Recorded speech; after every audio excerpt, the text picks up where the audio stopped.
chilly in the house this morning. It's been a cold week. I had to put on a fire there the other night. Didn't have to last night there, but pretty close. Anyway, okay, I don't have a lot to cover, but I thought this was something that was pretty, worthy of attention. So we're going to go to China, and of course, all the saber rattling that's going on there is, over the disputed islands or whatever.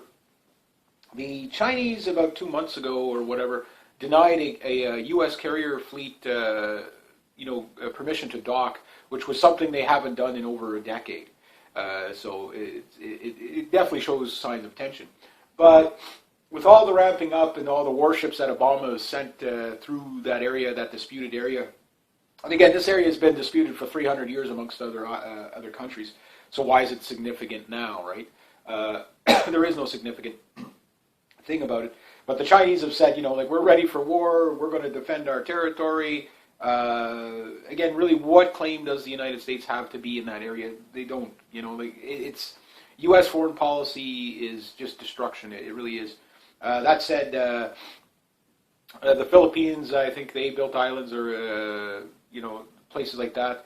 There's a couple of them that are doing stuff like that anyway. So that's for them to work out for themselves, right? That said, these islands are now getting missile defense systems, Chinese missile defense systems, so they will defend these islands. It's getting to that level where the U.S. is basically, surrounding China with missile systems, not quite to the extent of Russia, but pretty close. So Russia and China are being surrounded by all these missile systems. And the thing is when you're putting missile systems in places like Japan or Philippines or whatever, there's only one country they're aimed at. So, you can't make the claim that's just to counter Iran. Number one, the range of these missiles isn't long enough. Number two, it's like, the U.S. bases all around the Middle East, you could surround Iran that way, right? So, like that, the kind of claims that are coming out are kind of crazy. And the Chinese aren't stupid. They know it. So they're basically putting anti-shipping missiles and their version of the S-300 missile system on these islands. So that basically says that they will control these islands. And from there, the next thing that's kind of like the bigger one, for the first time, they've actually sent out nuclear subs armed off the coast of the United States. So they're in the Pacific. They're off the coast. I don't know the exact route they're going to take, but it's probably going to stay in international waters, obviously. But we do know that the Chinese submarine, that their boomer sub, was put on, basically up and running in 2012. I'm sure they've done a few tests since then. And they say that it has about a 12,000 mile, the missiles have a 12,000 mile range. So they could strike anywhere in the United States if they want. And they made that very clear in 2012. So now we have that sub, or subs, creeping around. Now for the U.S., the thing about the Chinese subs is they're still detectable in comparison, because most of them are basically spin-off old Soviet technology. They are still kind of behind the times on that, thank God. But that said, you're still talking of a battery of nuclear missiles ballistic missiles coming from under the ocean. Subs are easy to find if you know where to look. If you're not looking, you could have the Hunley sneaking up on you, and you'd never know it. That is like the first known submarine. And the thing about that is that, the Chinese subs are detectable, but that's still a major threat. And the fact that it's just that the Chinese are now provoking back.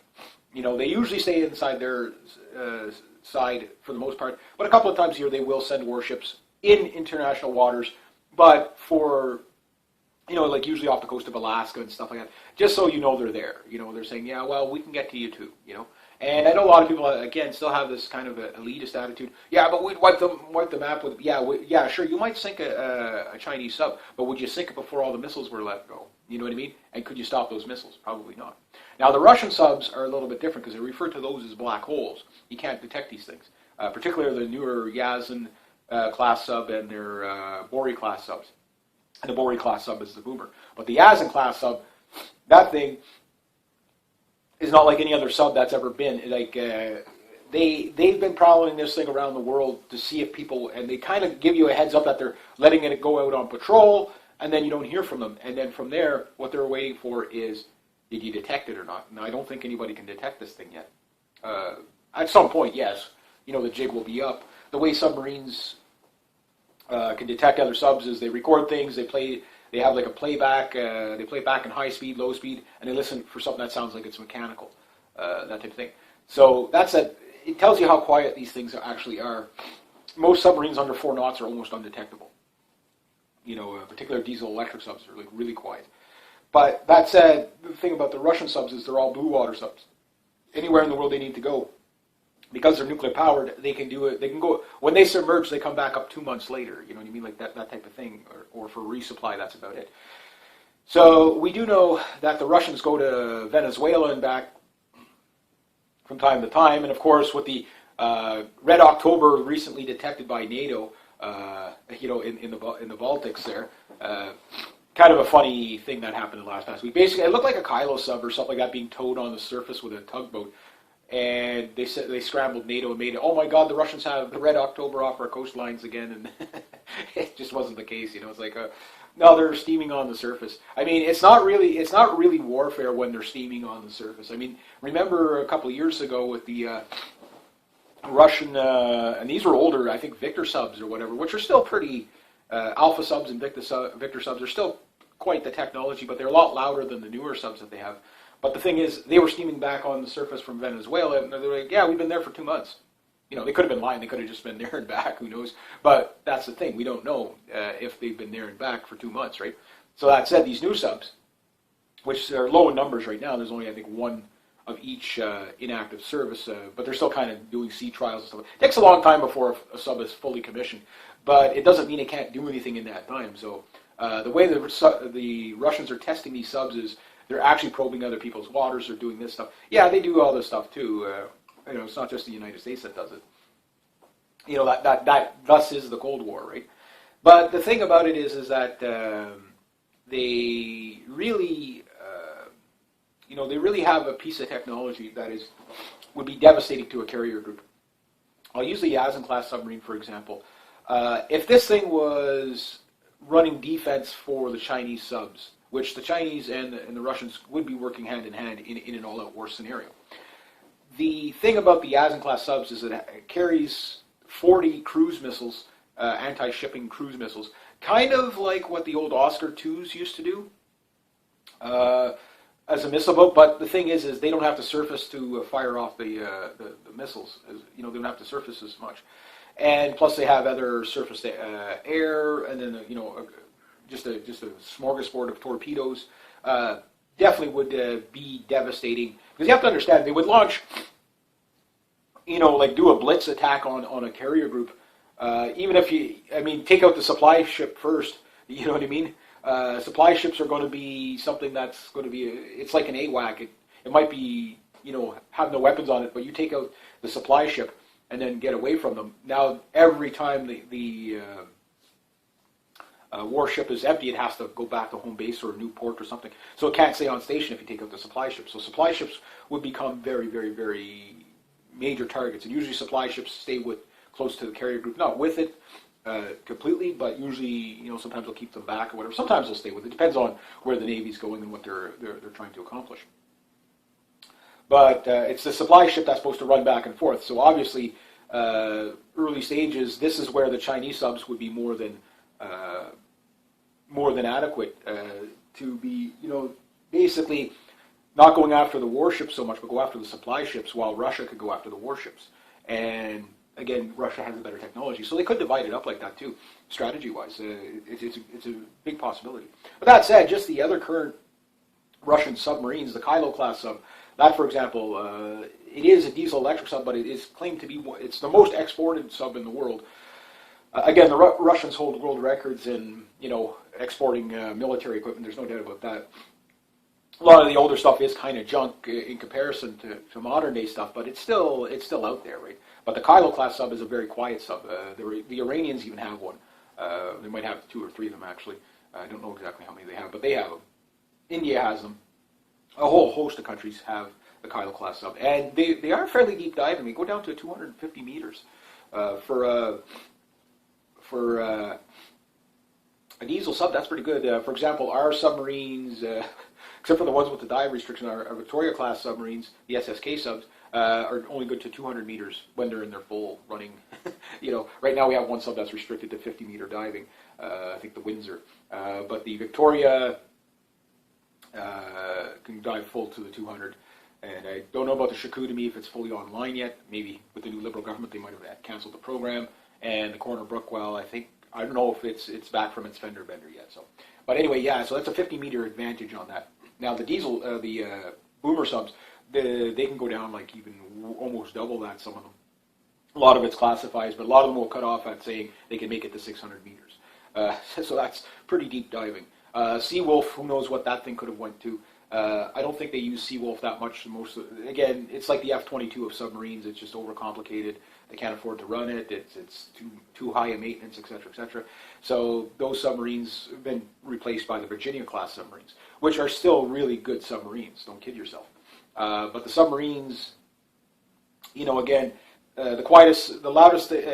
Once you find the loudest thing on the submarine, you have to find to quieten it down. You have to find the next loudest thing on the submarine to quieten it down. And it's an ongoing thing of engineering to make a quieter sub, right? And then, of course, range with all the pretty much nuclear-powered subs. They can be anywhere, as long as the men are supplied with stuff to eat and whatever and basic stuff. These subs pretty much can stay underwater indefinitely. Like there's really, unless a part malfunctions. The thing with the Chinese subs is, yeah, they might be older technology, but there's a lot of places that submarines can go that you just can't find them. The North Korean subs, yeah, these are old bangers. You hear these things coming a gazillion miles away. But if you've got a good submarine captain, knows how to play cat and mouse. Again, we have all these North Korean submarines that, 25 of them that just kind of, or 50 of them that just kind of left. Nobody knows where they went. And they're even able to start to shoot surface, subsurface missiles from their subs. Nuclear, maybe not, but enough, again, in cooperation with China, they, hopping around the islands with these smaller subs, just sitting, waiting in ambush. And even at ambush detection at that point, it doesn't matter if it's an ambush. If you know the ocean floor and you're sitting there waiting, under like beside an ocean. Think of it like an underwater Apache helicopter. Just sit there, wait with your torpedo bay doors open. Get it straight where there's a kill box that a warship can't maneuver in, and then fire the torpedo. And at that point, it doesn't matter if they sink the sub or not. You're taking out their warship. That type of thing. And if they already got a getaway plan, as soon as they fire it, okay, maybe they just take a pot shot and whatever. But the thing is submarines would wreak havoc on the shipping. I think because North Korea would definitely have to go along with whatever China's doing, because technically China does run North Korea, even though it kind of appears that North Korea is kind of rogue. There is limitations to what North Korea is allowed to do based upon China. That said, if North Korea goes rogue, okay, that China has no more control over North Korea, they're not going to let South Korea and the United States overrun it. China will overrun it. Why? Because they'll claim it back. That's what they'll do. They'll basically knock off all the revolutionary generals and Kim Jong-un, et cetera, et cetera. They'll make it look like an accident, I'm sure. But that type of thing, that's what, again, North Korea is a proxy to China. And the thing about that is that if they were to use their submarines, obviously they lack blue water capability. So, again, they would get the North Koreans to kind of run home defense and stuff like that and sabotage. That's what they would do with those. The Chinese, they could go a little bit column A and column B on this one. They could send out their boomers, keep their attack subs, send out a couple of attack subs, and then the rest. They have about 75 submarines, I think, something like that. I can't remember the last count. You can go look it up. But I think it was something like that. Now, the Russians, they got tons of submarines. They got a lot of stuff just sitting in mothballs. So if they really, I think something like 60% of their the northern fleet is submarines. Like they really know what the value of a submarine is. The values that you get with a submarine is that you might be able to detect them across the planet, but to get a weapon in there to take them out, once they're submerged, cruise missiles don't really work against submarines, right? But submarines can launch cruise missiles. So you're really talking depth charges and torpedoes to take out a submarine. That's pretty much the only two things, and mines and sea mines. That's about the only things that you're going to get to take out submarines. So most submarines still have to be, even the longest range of torpedoes are usually less than 60 miles. And at that, if you have a torpedo barreling down on you from 60 miles out, it gives a submarine captain tons of time to escape, right? And with the speeds of these new subs, for example, the old Alpha subs that the Russians had speeds of like up to 32 knots, 33 knots on submerged. That's pretty darn fast. The Alpha sub held the world record on that. Now the Akula 2 came off of a derivative of the Alpha sub. I don't think it was quite as fast, but it was a little longer, a little more weapons, a little more advanced. This and this. Again, the Russians don't reinvent the wheel; they just kind of refine it. But it seems like the equipment that they're coming out with now is just it is all new design. So it's not just a new rehatchment of an Akula, that type of thing. The other thing is that the new submarine is claimed to do 40 knots submerged. So that's as fast as most warships on the surface, or faster. So that means this thing can either, you'll chase them down forever until one engine burns out. You'll never catch them. That said, plus being submerged and whatever, and some of the warships, some of them are more in the 20-knot range. The older warships, or 30 knots. I mean, if you have a 10-knot lead up on a warship, you're gonna get out of his torpedo range, quite quickly. Like that type of thing. Or never get into his torpedo range, or able to come in, do hit and run tactics, kind of like the German U-boats used to do. So that's kind of the thing you're dealing with the Russian subs. So the Chinese subs are definitely not going to be up to that speed. They're still more detectable, but again, unless you know they're leaving and know where they're going to be, I mean, you have to keep an eye on these things to a certain degree.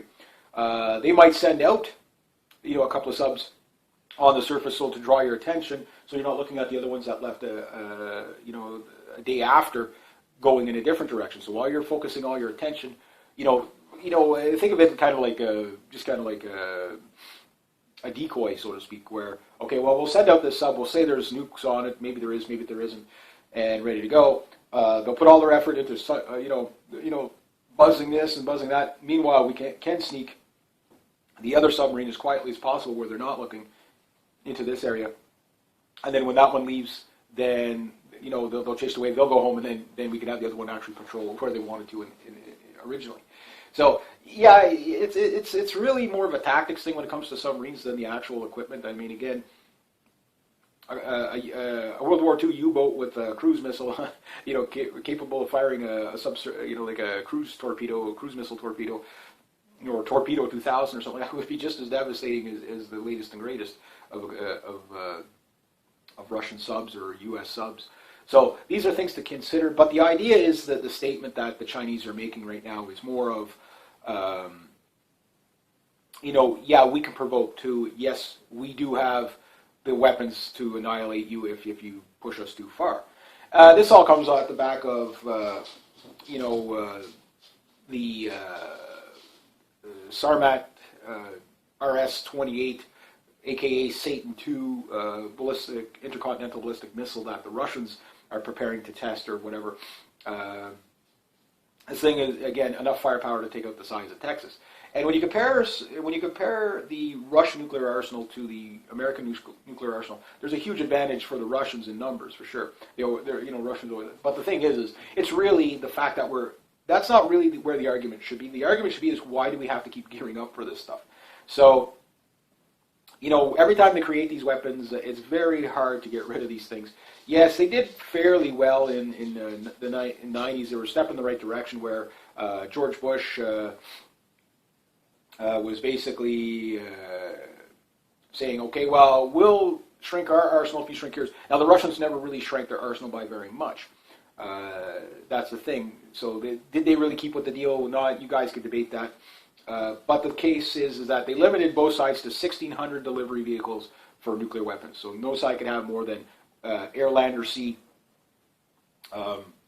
types of 16 types of deliveries, 1,600 types of delivery systems, which is enough to destroy the planet, a gazillion times over, especially with these new missiles coming online.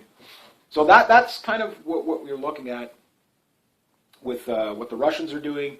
I mean, this year has been completely missile-palooza. I mean, all the missile tests. The Russians pretty much light off a nuke, ballistic missile test about once a month. It's the most they've been doing since the Cold War. In fact, they've broken that record, I'm sure. The types of warhead tests, they usually do that a couple of times a year. The Chinese, they don't test as much, but they are testing missile defense systems, and right now that's what's going to be going on these islands. And basically, like I said, the Chinese are going to fight an island war. They're not going to fight this big Red Dawn-style invasion. No, what they're going to do is use their blue water navy to lure the NATO or whatever into a kill box. That's what they're going to do.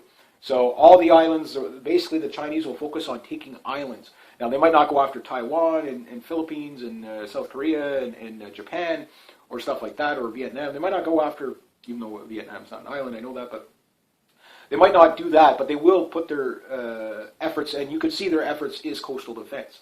So to take out that coastal defense with warships, well, the fact that their cruise missiles do have 1,500-mile ranges, I mean, you're leaving Guam and your ship's going to be sunk in the ports of Guam, because China, they have the range to pretty much hit there.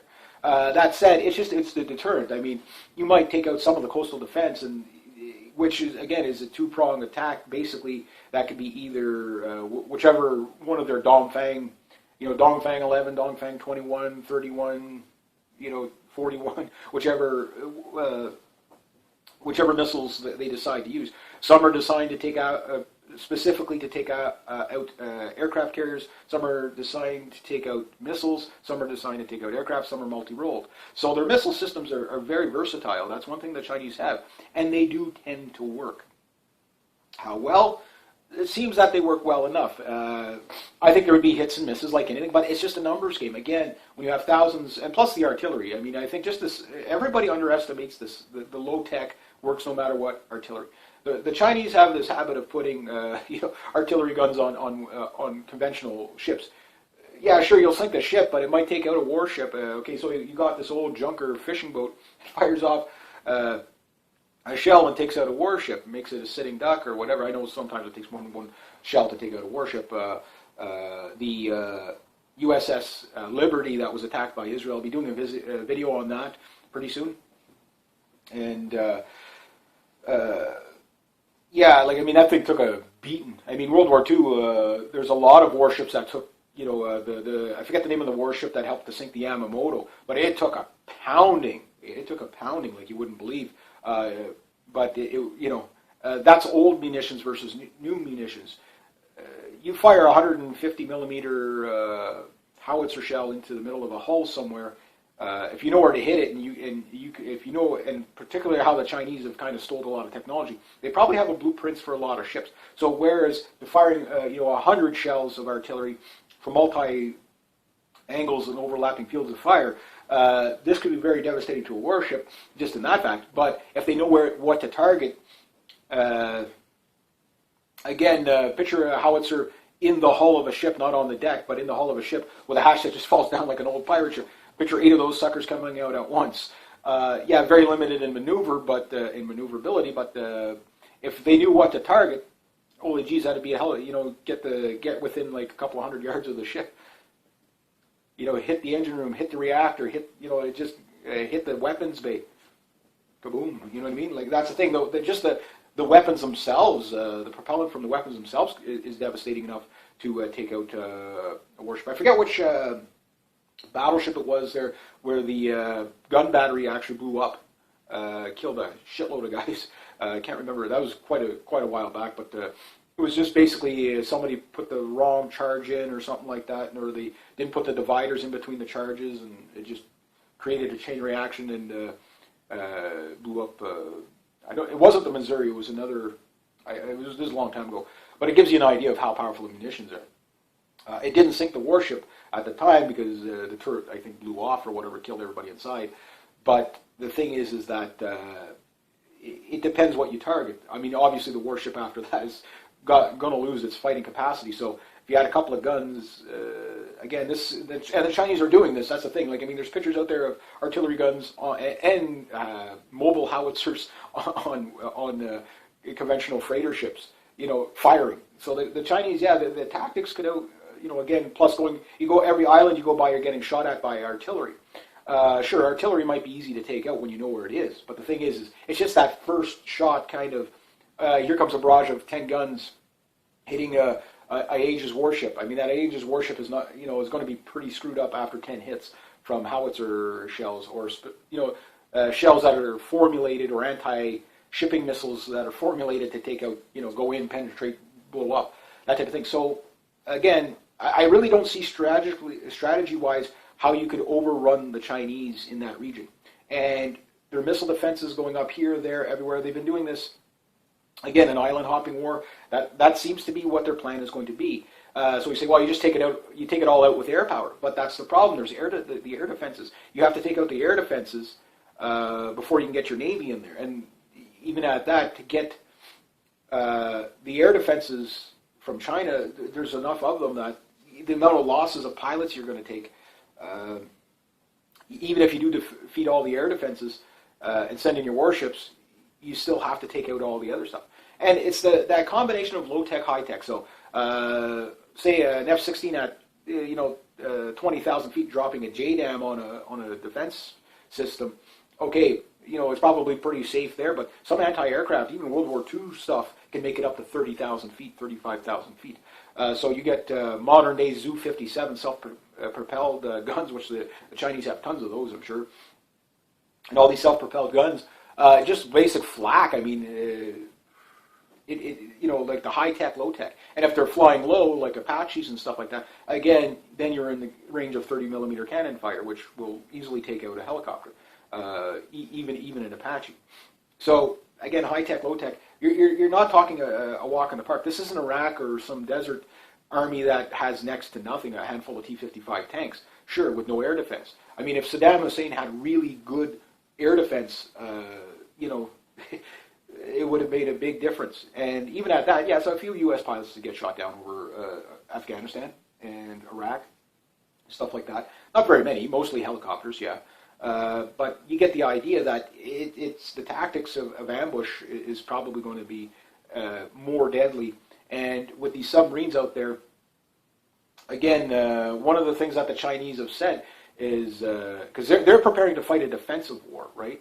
And they've said, like, the United States is so spread so thin right now, like, they're leaving them, even many U.S. generals are saying that, we're leaving ourselves open to invasion. So that would be the plan I think the Chinese would go with. As soon as you start attacking them, these submarines unleash hell on the United States. What would they target? Well, obviously military bases first, ports, taking out Navy ports would be the big thing, supply ships, and then, of course, power grids. The other thing is manufacturing. Like, I can guarantee you that they probably got, like, Lockheed Martin and, Edwards Air Force Base, all these places, anything that could produce war machines, they've got those targeted by nukes. Even if not nukes, cruise missiles. Now, you have to also understand, the Chinese do have long-range bombers, too. Not quite, like, these are old, basically Bison bomber knockoffs. That type of thing, and they would be easily shot down to a degree. But the thing is it's the cruise missile again.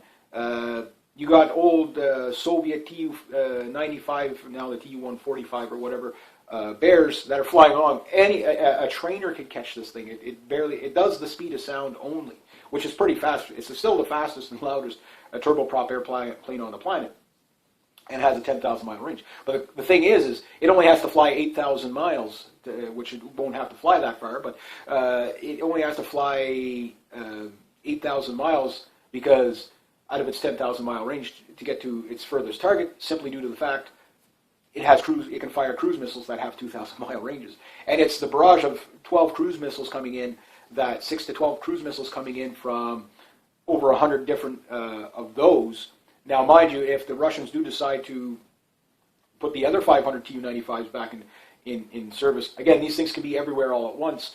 They'll probably lose a ton of them, but do you lose them before, because again, they're releasing their payload over the ocean. So that means any fighters you scramble, by the time they get there, the bomber's long gone. And if it has a fighter escort, who knows? I think an Su-27 just crashed recently, just for you guys that follow this stuff. I believe it was in Russian Russia, so it was probably a training accident. But you get the idea. Like, I mean, there's still going to be escorts. I mean, these bombers usually are escorted by Su-27s and other variants. And the pilots that are flying them, again, the Russians have changed their tactics. Instead of just putting out a lot of pilots, they're basically, putting more effort into their pilots, which means the pilots are going to be getting even better. And I think their pilots are pretty good anyway. Jeff Ethel, I used to watch. It was basically an aviation show, mostly flying World War II aircraft, stuff like that. I think he died in a crash in a P-38. His dad's P-38, quite about a decade ago. But anyway, he went to Russia just after, the kind of fall of the Soviet Union, and he was there in the 90s. And all the tactics that the U.S. was doing, it was one of those kind of goodwill, kind of relationship building things. And he went basically and he flew in all the MiG-29, the Frogfoot and all that stuff. And he got to fly a lot of the Russian airplanes. And not only that, he got to see how the Russian pilots flew. And he was really surprised of how good the pilots were. Again, they don't pay these guys a gazillion dollars a year. Most of these guys would probably do it for free anyway. And the thing is that the problem with the Russia at the time is, the military guys would go 6 months without getting paid, 8 months without getting paid. That type of thing because they were broke, whatever. But that doesn't happen now. Now they're paying their guys. Now they're really modernizing their guys. Their training is more advanced. They've doubled down on what works, revamped anything that doesn't. So the Russians are definitely modernizing. In fact, the Su-25 Frogfoot, which they call, I forget what they call, the NATO designation is Frog. The Russians hate NATO designations on their airplanes. The Su-34 Platypus is a NATO designation. The backfire is the Russian designation. So the thing is that they're looking at these old Su-25s, which still have a hugely valuable role in the role. There's no aircraft quite like it next to the A-10, but even the A-10 isn't quite like the Frogfoot. It's not quite as fast. But there's a lot of similarity. These are ground attack airplanes. So they're just taking these old chassis and saying, okay, we're going to revamp the Su-25 because it does what we need. And we're just going to put better engines in it, better avionics, better, updates so newer weapons can be fired off of it. That's all they do. They just refine it. They've done this with the Su-24s, and the Su-24s, yes, it's a fighter bomber, more of a bomber than a fighter. But again, it wouldn't stand toe-to-toe to most modern-day fighters in a dogfight, but it can dogfight to a degree. And it's the fact that there was 6,000 of them made. I don't know how many they're keeping in active duty, but probably only a handful. But from mothball to flying and blowing the shit out of things is a very, like with the Russians, they can have numbers, even low-tech numbers, to back up the high-tech. You have one high-tech Su-34, okay, flying with, say, 6 or 8 or 12 older MiG-23s and Su-24s. Okay, those older ones are vulnerable, sure, but that's what the Su-34 and the Su-35s would be there for. And the thing is that you're just increasing your firepower. So if they come in and they take out the air threat, the Su-34 and the updated Su-24s take out the surface-to-air, then the other ones can be analog. It doesn't matter as long as they can drop the bombs in the pickle barrel, right? So that type of thing. And you don't have to, you've got all this excess firepower. Just bring them in as soon as the area is clear. Again, analog airplanes will work just fine once all the high-tech stuff's taken out, right? And that's also where the Chinese are. With their air force, it's nowhere near as big. But their J-15 is every bit as maneuverable or slightly even more maneuverable than the F-16. So those things, they seem to work quite well.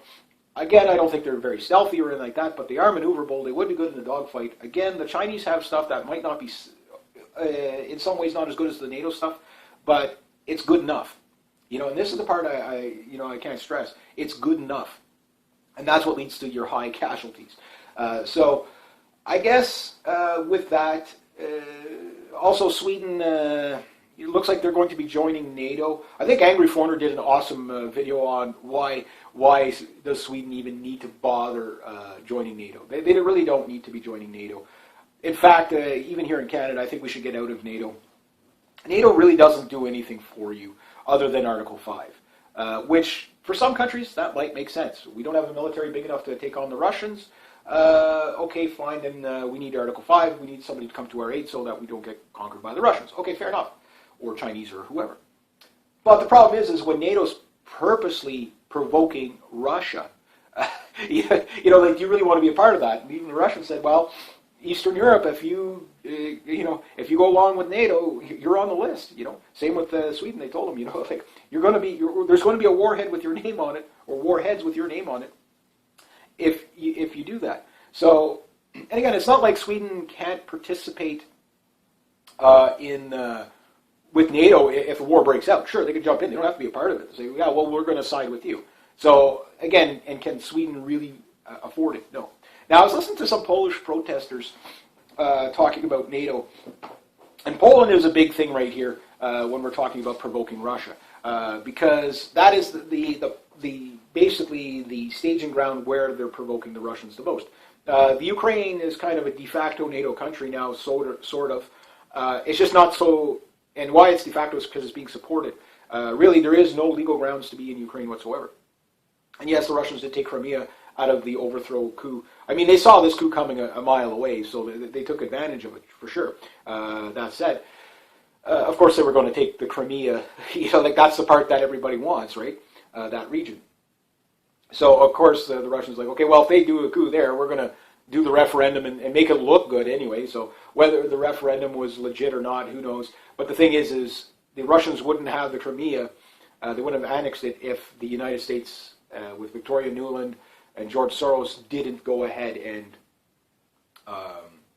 overthrow the government there. Again, there would be no civil war there if the people would have had a say in a vote. They were going to vote that guy out anyway. They were most likely going to vote for Poroshenko anyway.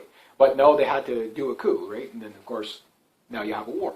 And, of course, I'm sure, like, again, there's no good guys in there. The Russians' government is just every bit as corrupt. They'll keep that. They can bleed that war out for years and years and years and years and years. As long as they want to. And, of course, there was a huge show of force that the Russians did in the Crimea last week, because basically the birth of Russian aviation, I believe, was, they said, in the Crimea. So, of course, NATO was like, oh, my God, the Russians are doing this. They're saber rattling. They're just, displaying, they have all these victory parades in Russia all the time, So there's that. And then, of course, there's the other aspect, like the Polish, like one Polish guy was saying, he says, look, they're coming here, they're training us up, they're giving us like a bunch of hand grenades and a few rifles. Like they're not giving us, and all the new equipment that Poland has gotten, like the F-16s and stuff like that, they can't afford to maintain them. They had to go back to using their old MiG-29s and T-72s and stuff like that, or T-80s, whichever they have. And yeah, they have some new stuff there, but they don't have the budget to run the stuff. That's the problem with most militaries, is you can create it, but they don't have the budget to run it, right? And the Russians had that problem for a long time. Now they seem to have the money to run it. And even Putin was out there saying, yeah, well, he says the Russian currency is one of the most gold-backed currencies on the planet. So they're slowly building into building themselves up, and keeping themselves afloat. So with that, again, their strategy on the Russian side is outdoing the NATO side for sure. But the Poles, they're like, okay, they want to flood in immigrants so that, and you had George Soros out there talking about how proud he is of helping the migrants. So basically, George Soros is a human smuggler. He's aiding in human trafficking, is what his own admission. Yet the guy still walks free. But we got to crack down on these smugglers. Meanwhile, we're going to let the Blue Star go back and ferry go back and forth without seizing the boats at the border. They let the boats go back and get more. And then they say they're going to crack down on human smuggling. Yeah. No, it's a plan. It's part of the Agenda 2030 plan. Is mass migration. It's that. But the Poles are out there saying, or a Polish guy was out there saying, he says, look, this is a Zbigniew Brzezinski, Wolfowitz kind of doctrine. They plan on getting us killed. He says it's basically to have a warp in Eastern Europe, pretty much like I said, kill those people fighting the Russians, to weaken the Russians so NATO can take Russia. Because they know they can't take the Russians right now. There's been more than enough U.S. generals. Yeah, sure, them are just, bantering for funding. I get that. Oh, well, we can't take them, so we need more funding. But there is ones out there that are analysts saying, yeah, we're be careful. There was another, I guess, general or whatever, Secretary of Staff or whatever he was out there. I don't know how old this one. I think this one's a couple of months old. Talking to some new recruits of all the challenges they're going to be facing. You're going to be facing domestic armies. You're going to be facing hybrid armies. You're going to be facing little green men. You're going to be facing this. You're going to be facing everything. So what they're saying is the whole world is about to burn in like all kinds of violence. So it's not you're going to be ready for. You have to be ready for it. It's you're going to be facing that. That's a totally different statement. So anyway, but yeah, so the Polish people, I'm pretty sure they're catching on, and I'm sure most of the Eastern Europeans are catching on that Russia, if they decide to roll their tanks, they're going to be taking the brunt of the stick. But that's the whole thing. The war is to be in. I mean, you can see it very clearly. That's where they want the war. They want it to stop at probably Poland, but again, like the guy was saying, he says, they're training us just enough to be cannon fodder. That's it. Like we can't take the Russians, and yet they're provoking the Russians. He says, and it's not going to be the U.S. fighting them first. It's going to be us. You know what I mean? So it's like I see the guy's point. So and Poland, I have a feeling at some point is going to. See, Poland is in a rock and a hard place because they got so much bad blood between, I know maybe not individual Poles to Russians and not individual Russians to Poles, but government-wise there's bad blood there. I know Eastern Europe don't think highly of the Russians. It's a 50-50 divide or maybe whatever, just as an example. Every time I mention it, people get very, very mad. No, we hate them. No, we love them. We hate them. We love them. I get it. There's history there, right?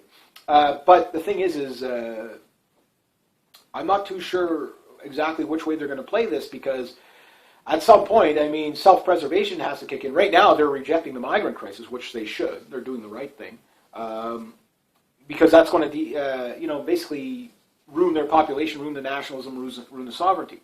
The second thing is, again, once you ruin that nationalism, then anybody can take over the country. That's the whole point of mass immigration everywhere, is so that people won't fight for their country, for their values, for the freedoms. They'll just go under global government. Again, this is a part of the Agenda 2030.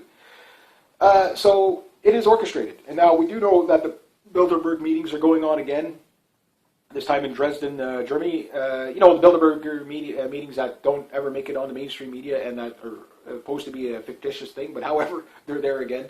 And every time these people meet, it's the same like Davos. I think Bilderberg meeting and Davos is the two big ones. Every time those meetings go past, the world changes to something big in the world changes. A new agenda comes out or whatever.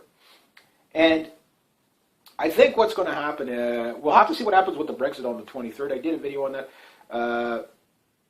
But I think that will make probably a lot of Eastern, if I don't think they're going to let the Brits leave the EU, but if they did, just as a hypothetical, they're not going to be allowed to leave. There's no way they're going to be allowed to leave. They're going to make it look good, like a 51 to 49 win-loss type of thing. Oh, there you go. You got your say now. You don't get to have another referendum for another 20 years. You know what I mean? That type of thing. So by that time, there'll be so much mass immigration into the UK that, people, they won't care, right? But the thing is let's say that happened and the EU started to break down. Well, I think NATO goes next. The EU and NATO are the biggest threats to Russia. That said, it doesn't mean that alliances can't be made. In fact, there is a huge push for a European NATO kind of thing that's going on right now. It's not as well funded. And it will be European run, so I don't know who wants to run it, but that's a problem when you centralize power. When people say, well, if those two people go to war, we have to go to war too because of Article 5, I mean, it's just ridiculous. If Turkey starts a war with Russia, I don't want to have and nor will I go fight to defend the Turks. Same with Israel. Like if Israel starts a war with Iran, I don't believe, if they do a preemptive strike on Iran and then Iran starts lobbing missiles at them, well, that's their fault. You know what I mean? This idea that all this ridiculousness, I think there should be clauses in there of opt-out. And I think a lot of people would just opt out anyway. Say, that's it, we're not going to, when the war starts, that's when you're going to find out how strong these treaties really are. And I don't think they're going to be as strong as you think. And again, who's provoking war in Eastern Europe? It literally is the U.S. foreign policy that's there. The Russians they're not expanding, so to speak. I mean, nobody trusts them, I get that, but they're not really expanding. I'm sure they might have some stuffs here and there where, okay, you could say Georgia in 2009, yeah, they went in there, sure. And then there's that, between Ukraine and Moldova there, that little strip, whatever the name of that, it's kind of a disputed country or whatever. Yeah, okay, they got peacekeepers in there. But other than that, like, the Russians really aren't anywhere else in the world, so to speak. They have bases, like 10 bases outside their country. The United States has 700. But again, who's bringing in the missile systems? Who's putting the missile systems online in Georgia? That type of thing. Is it Georgia? Anyway, where they're and then of course you have that something like 35,000 or 36,000 troop drill going on in over there in Poland. So yeah, so these big shows of force are for Russia, for nobody else. I mean, these are world record breaking, drills. So Russia counters. It's a Cold War. Now, mind you, during the first Cold War, the goal was to ramp things up enough to get Russia to break its economy, so it would collapse by spending so much on its military that it would just destroy its own economy. But they've already learned that lesson. They're not going to fall for it the second time around. In fact, if anything, the United States has. Trying to ramp it up so much that they 19 working on $20 trillion deficit. I mean, think 2008 when Obama got elected, $4 trillion deficit. That took 200 years to get to that debt. 200 years. Now, most of it was racked up by George Bush. Yes, something like $3 trillion of it was racked up by George Bush. Okay, or $2 trillion or whatever. Okay, fair enough. That was bad on George Bush on his 8-year run. But then Obama from $4 trillion, okay, we're at 19 trillion. That's $15 trillion, soon to be $20 trillion deficit of the United States under an 8-year span, not quite 8 years yet, of Obama. That's so insane. And we're wondering who's going to collapse next. Right now, there's something like 94, 96 million people out of work in the States. It's like a third of the population. And there's people that have just given up working. So this 4.7% unemployment rate is just, and big, massive recovery is just ridiculous. And I think people are just starting to realize it. So they have to get the war going soon. I say with what Russia's made that statement of lighting off a nuke on some little island in the Baltics or whatever to show, okay, this is time to back off. That's Putin playing the crazy man like North Korea. After that, I think all bets are off. I think at that point, anything can happen at any time. The closer we get to the economic collapse, the closer we get to war. And I still say no economic collapse till war comes. They're just going to keep kicking the ball down the road, kicking the can down the road as much as they can. But we'll have to wait and see what happens. But that said, we can see how this is ramping up. So we now have, boomer Chinese subs off the coast of the United States. I don't know what day they're going to get there, whatever, if they've already sent them out, but they're on their way anyway. So that just gives you an idea. Now, it's when they stop announcing that they're doing this, that's when you have to worry. So they're announcing it as a statement. We're going to do this, we'll meet you there, whatever, because basically China's saying, you keep coming into our waters and whatever, they're going to start getting hostile at some point. Now, warships just going through. Now, the Chinese are not stupid enough to fire first. They are going to probably set up something so that no matter what, it will be so open and transparent that the United States fired first, and they probably won't even retaliate. And they'll just make an international incident of it. And again, globally, I'd hate to, I'm not bashing on my American brothers and sisters down there to the south of me, but yeah, global resentment for the U.S. is because of U.S. foreign policy. That's why people don't like the U.S. Other than that, they love the U.S. I mean, the Japanese. There's a girl. I'll just finish on this, I guess. I don't think I'm forgetting anything else. But there's a girl. I just discovered her channel. She's a Japanese person. Speaks almost perfect English. I mean, she has her Japanese accent, of course. Living in Japan, and it's something Yoko or whatever. But anyway, this girl was talking about Hiroshima and how Obama, the visit to come over, and how she didn't want him to apologize because she goes, that would really tick off the Japanese. And here's why. Because the Japanese look at it as they fought a war against people who fought a war who had principles. But to come and apologize, it means that you weren't, you're not sticking to your principles. Then that means our guys died for nothing. Defending, so the Japanese have their thing, right? But she's like, and she goes, the fact that, okay, you went to Hiroshima but didn't go to Nagasaki, you know what I mean? Like, or didn't mention it or whatever. So she says, yeah, that's kind of weird, but she goes, it's best to leave sleeping dogs lie, right? Kind of, it was what her video was kind of about. And that's what you're seeing in this divide and conquer throughout the United States. Again, Henry Kissinger's order from chaos. If they're fighting each other, they're not fighting us, whatever. That's what these divisionists want. But the problem is there's a lot of people out there that are not divisionists. So I think most likely, before we go to war, there will be a U.S. military coup in the United States. I'm not making any threats. I'm just saying if you can't see it coming, again, the DHS seems to be quite aware of this. And if you work for the DHS, I think you're a traitor to your country. You really are, because you're not keeping it safe. You're just locking down your own people. There's a difference between National Guard and the DHS. The idea of spying on everybody all the time, and of course, the banning of freedom of speech and all this, and all these hate speech laws, and all this ridiculous stuff that's coming out. I think at some point it just collapses in on itself. But the thing is that these things can only happen if people just follow orders. So the only thing that can happen is with drills going on in the States, again, the drills are nothing new. It's just the frequency of the drills and the type of drills. That's what creates a lot of alarm. But the problem is every time you see a terrorist attack or something, there's always a drill going on for that exact same thing in the area. And that's what makes people think, false flag. So even if it's well in advance, it doesn't matter. It's just the idea that every time there's a terrorist attack, there's a drill going on for that. That explains the quick response times, right? Some of the ridiculously quick response times. They were already ready to go. Oh, how convenient. And the thing is about that is people are also looking at it as they just don't trust the government anymore. So every time there's something, maybe it is legitimate attacks or whatever, people are just going to, you're going to make people extreme at some point. And to me, I think you're going to make the military extreme. Call them hellhounds, spooks with a conscience, whatever you want to refer to them as, patriots, whatever. They are going to step up at some point. The question is like every coup in South America, what's the revolution hangover going to be like?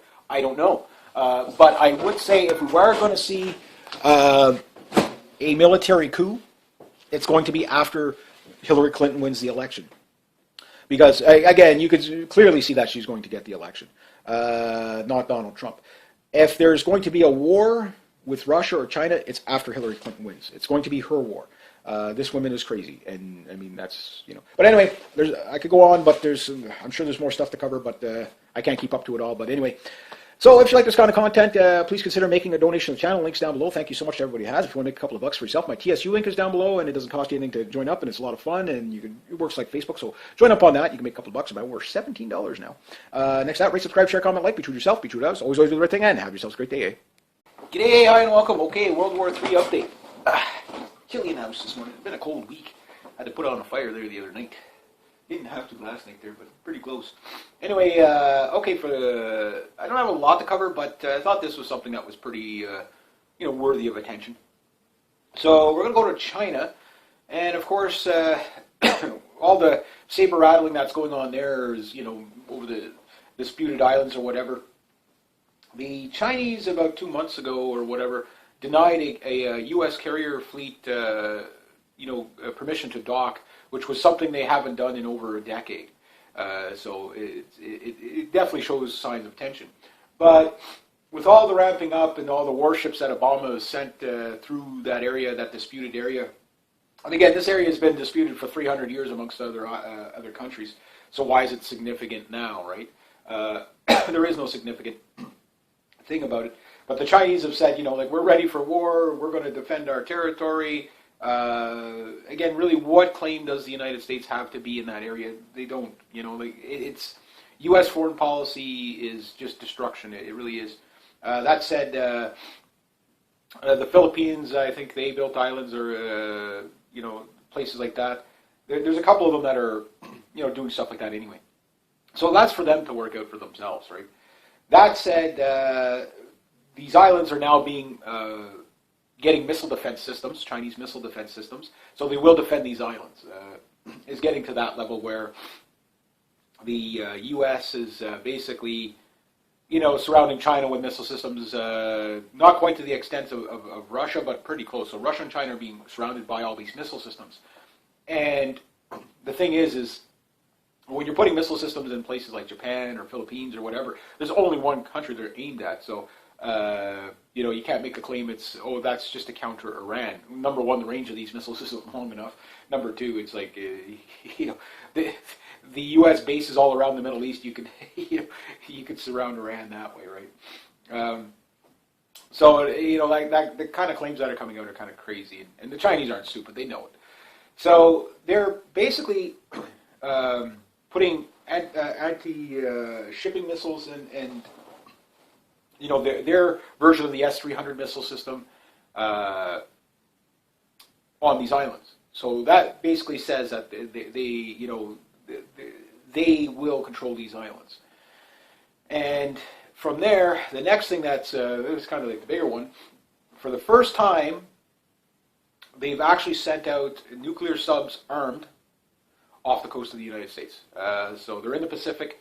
They're off the coast. I don't know the exact route they're going to take, but it's probably going to stay in international waters, obviously. But we do know that the Chinese submarine, that their boomer sub, was put on, basically up and running in 2012. I'm sure they've done a few tests since then. And they say that it has about a 12,000 mile, the missiles have a 12,000 mile range. So they can strike anywhere in the United States if they want. And they made that very clear in 2012. So now we have that sub, or subs, creeping around.